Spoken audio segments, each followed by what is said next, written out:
तो ईशान किशन पाइले बड़ दायित्व। तो टी20 कैप्टन सूर्य कुमार यादव बड़ दायित्व देते ईशान किशन को। सूर्य कुमार यादव निज जगह देते ईशान को आ कहले ईशान किशन नंबर 3 में बैटिंग करेंगे आज टी20 फर्माट में।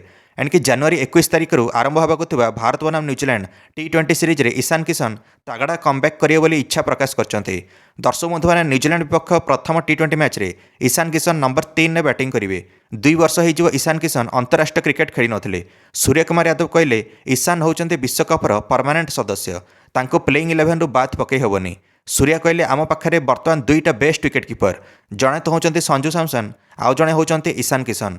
यह हूँ प्लस पॉइंट भारत टीम एणे कैप्टन रूप में झारखंड को मुस्ताक अली ट्रॉफी जिताई ईशान वर्ष 2025 आउ से टूर्नामेंट रे सबुठु बेसी रन ईशान को बैटर आसाला।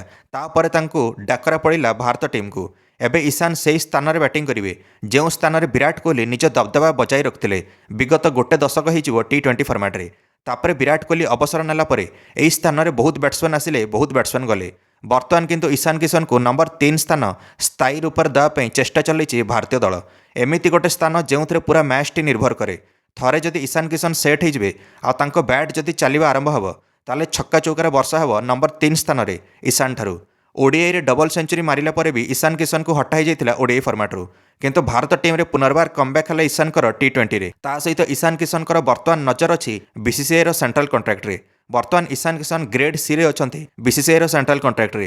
एणिकी भल प्रदर्शन करके ग्रेड ए को आसिया से चेष्टा करछन्ते। अभ्यास जोरदार आरंभ हो चलछि ईशान किशन कर न्यूजीलैंड विपक्ष टी20 सीरीज पई। प्रथम टी20 पूर्व ईशान किशन एणिकी श्री समाधि मंदिर जाइथिले, दर्शन करथिले आ जहाँकि शिरडी रे अछि। ईशान किशन कहते जिते भारत टीम रे मौका पाऊन से निज उपर बहुत खराब लगुला, किंतु निजक बुझेले आती प्रदर्शन यथेष्ट नुहे बोली से चेष्टा चलैले अधिक जोरदार प्रदर्शन पाई। आ डोमेस्टिक रे भल प्रदर्शन करी पुनर्बार आउथरे निजर जगह फेरी पाइले भारत टीम रे। एइथर भल मौका अछि, ईशान किशन या हाथ छड़ा करिया देबे नाही। एइथर ईशान कर नजर वर्तमान टी20 विश्वकप रे।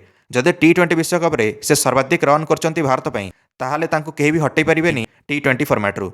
आशा करा जाउची प्रभुଙ୍କ आशीर्वाद रू ईशान कर तगड़ा कमबैक हो प्रथम टी20 मैच रू न्यूजीलैंड विपक्ष रे, जहाँकि नागपुर रे खेला जनवरी 21 तारिख रे संध्या 7 रु सीधा प्रसारण आरंभ हो। कौन लगुच ईशान किशन एथर धुआंधार प्रदर्शन करेंगे कि निजर टी20 कमबैक रे? निश्चय मंतव्य कमेंट दे वीडियो को लाइक और चैनल को सब्सक्राइब करदे समस्त क्रिकेट अपडेट्स। धन्यवाद।